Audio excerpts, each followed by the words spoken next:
Welcome to Something to Talk About. Hi, welcome to Something to Talk About. My name is Taco, and I'm doing the Asoiaf and Fire videos for you right away Saturday morning, or whenever you watch it. That's when I put it out, Saturday morning. And yeah, this is what's going on. So spoilers for the books and possibly the show, definitely the show. And yeah, for whom you may ask, the Song of Ice and Fire character Emmon Cuy, the Yellow, the Knight of the Rainbow Guard. Did you pause this? Did you read this? This explains that I'm just kind of rant and rave and just tell you about this guy. I don't do any editing. You know that? All right, cool. It should be a shorter one. You guys know the length of it. I don't, because I'm currently filming it. but yeah, we'll see. It shouldn't be that long. Not too much for Emmon. But seems like a cool character, and it gives me a chance to talk about a smaller house like House Cuy. Yeah, Cuy. I'm gonna go with Cuy. Emmon the Yellow. Emmon Cuy, also known as Emmon the Yellow, is a reputed knight of House Cuy in the Reach. Emmon wears plate armor enameled in yellow and covered in sunflowers. He wields axe and sword, and according to fellow Reachman Ser Hyle Hunt, Emmon is a rash fighter who tires very easily. Yeah. It's good to know. Like, that's really all we really know about the guy. All right, House Cuy. House Cuy of Sun House is a noble house from Sun House in the Reach. Sworn to the High Towers, Sun House is located by the town Cuy, along the coast of Old Town, or along the coast southwest of Old Town. There you go.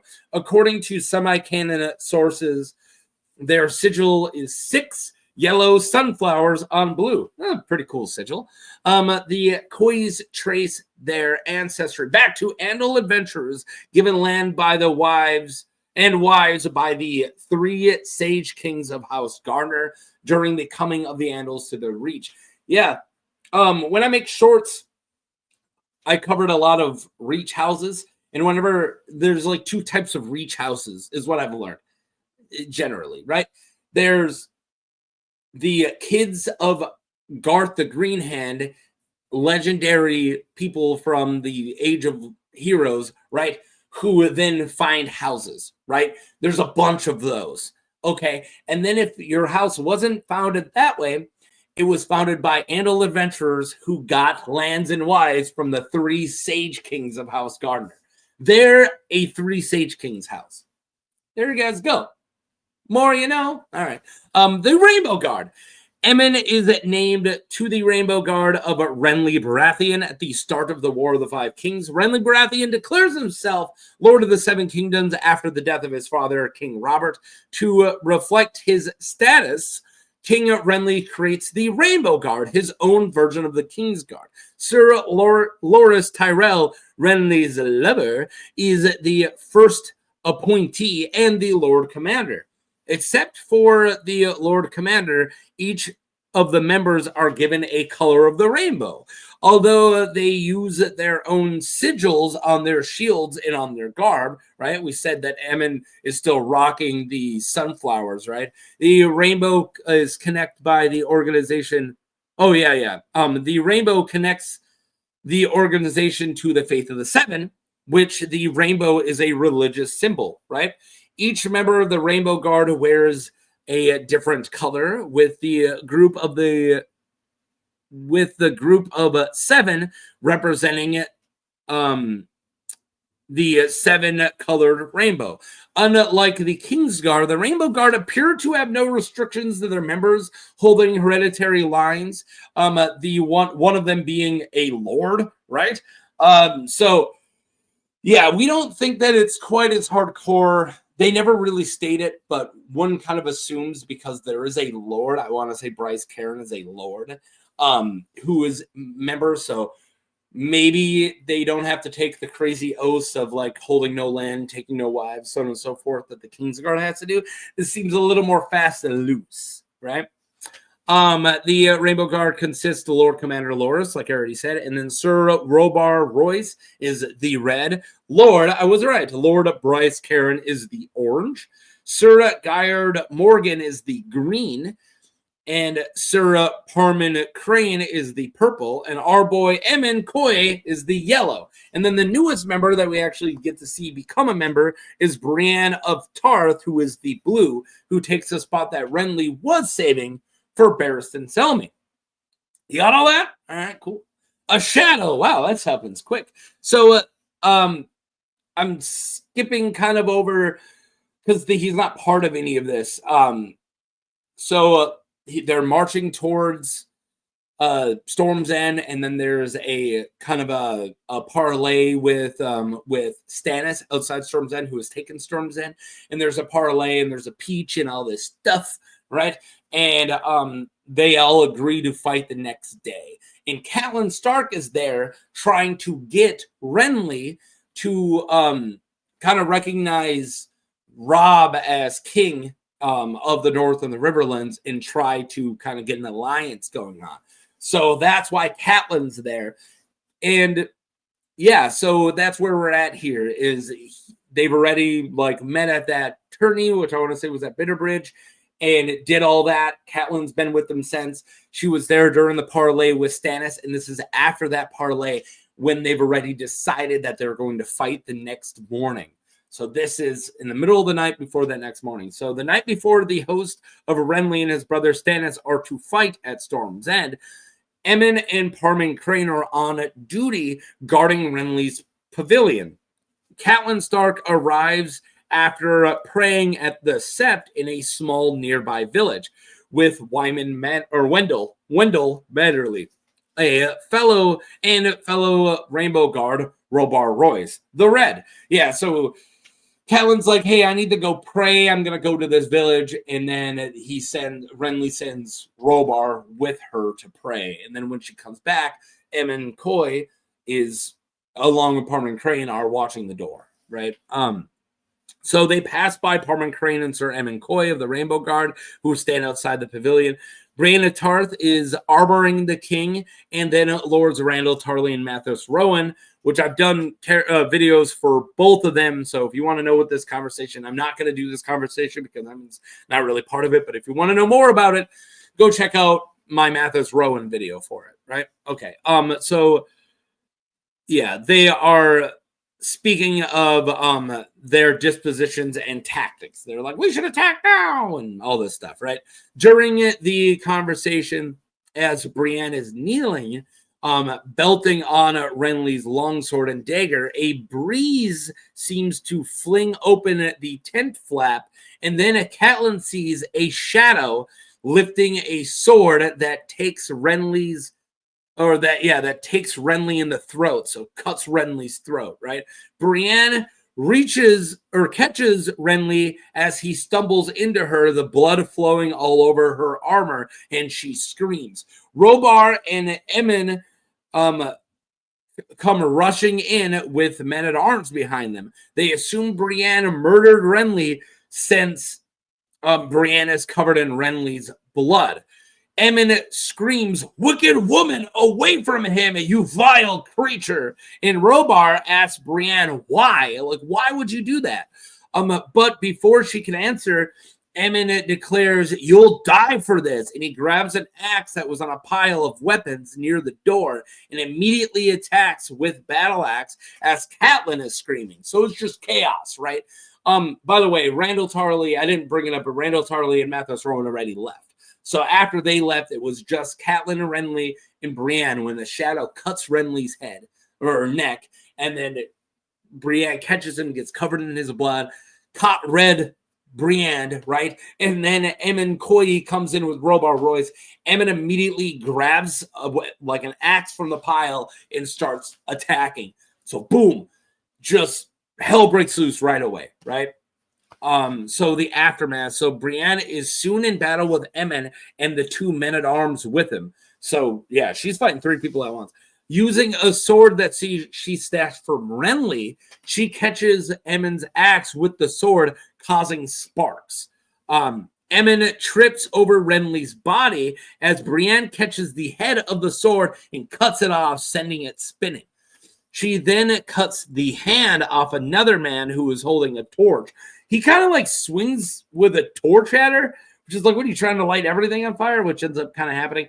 And she just cuts that guy's hand off, right? Emmon stumbles for his sword and then clashes with another man. And when Emmon rejoins the fight, Brienne is forced to retreat, holding both of them at bay. Catelyn starts to tell Robar, who hangs back, because Robar's like, what's going on? In that it was Stannis. She's like, no, it was a shadow that looked like Stannis. And Robar's like, what are you talking about? Only being able to explain it as some sort of sorcery, a shadow swearing on her husband's grave in her honor. Robar promises to hold them off, and then promises to hold them off, and then they leave the tent. So Brienne has taken out the man-at-arms, but now Emmon is pressing her, and Catelyn bashes an iron brazier over Emmon's helmet, not doing lasting harm, but sending him to his knees. And Brienne, seeing the chance, slashes through the tent, and Catelyn tells her to follow her slowly so they don't make suspicion. So yeah, like I said, all hell breaks loose, and eventually when Emmon gets knocked over by Brienne, who hits him over the head, or not Brienne, Catelyn, who knocks him over the head, he like falls, and then Brienne cuts a hole in the tent, and then they get out. And Robar's like, I'll tell them to not. I also covered Robar Royce a long time ago, but yeah, I did. I don't think I did it in this much detail, but I did. It was back then. Back when I didn't do as much detail. So then they get out of the tent, and they kind of like walk as if nothing's going on, like doo-doo-doo-doo-doo, like, you know, they're flying casually, right? That's a Star Wars reference. So Ser Loras Tyrell, the Lord Commander of the Rainbow Guard, slays Emmon. Wow. There, he's gone. Should I play the video here? He ain't real, he dead. He ain't real, he dead. Or do you guys like this one? Poochie's dead! I'm not sure which one you guys like the most. But Emmon, who we're talking about here, is killed, slain by Loras frickin' Tyrell, his own Lord Commander, who went into a rage after finding Renly's body, and he just murders the closest people next to him because Loras is kind of crazy like that. So yeah, finding Renly dead and Brienne missing. Before dying, Emmon swears that Brienne was Renly's killer. Loras joins the King's Guard way later on after seeing Jaime, his Lord Commander.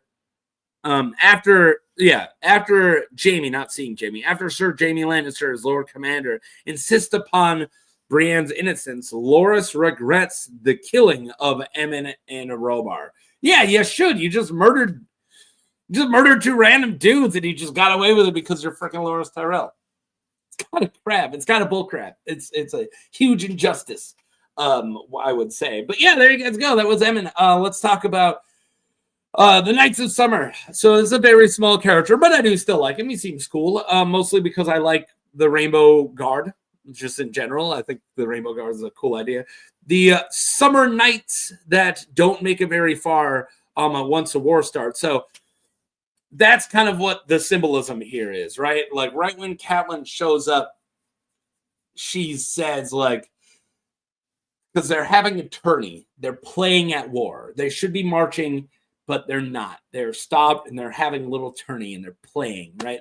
And she goes, they're the Knights of Summer and they're not going to last very long because winter is coming. I think she said something like that, but you get what I'm saying. And they really don't. And that's the symbolism I like the most. So Emmon and Robar die here, right? They don't make it very far. Parman is locked into a dungeon, Parman Crane, and then Bryce, Karen, and Gyra Morgan die at the Blackwater. Only Brienne and Loras still live, but only after they embrace violence and killing. Like Brienne in her travels has to really be okay with like embracing violence and killing, like her death of her killing of Shaga, where she's like stabbing him maniacally, going laugh, laugh, laugh. It's not heroic. It's not, it's not knightly. It's savage, and it's because the chivalry and the Knights of Summer. It has to die. You have to embrace winter. You have to embrace savagery in order to survive the winter, is what I'm saying. in order to survive war, which winter is winter is actually a season here, of course, but it's also symbolic to war itself, right?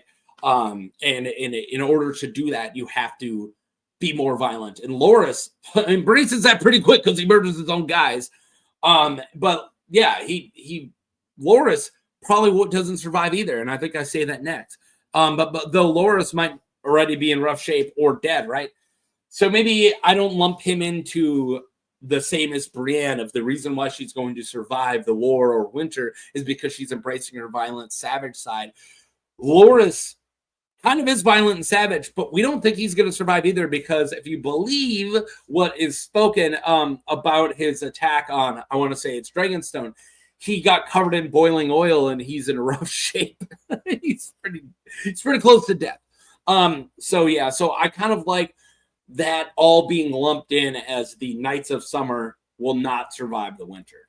And that's what's really important symbolism here. So besides the quote death of summer theme, which I just kind of made up right now, I couldn't find any good theories on him. They're just tied to Robar. There's a lot of like, why is Robar the Red even in the Rainbow Guard type theories? And there's other Rainbow Guard theories, but I couldn't find anything about Emmon Cuy specifically. So I kind of wanted to rope him into a symbolism that I really enjoy, which is the whole Knights of Summer symbolism.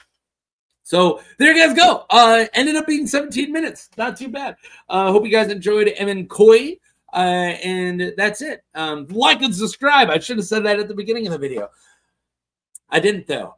Who is your favorite member of the Rainbow Guard? Do you like Emmon Cuy? It's probably Robar Royce. A lot of people like Robar Royce. But, yeah. Peace.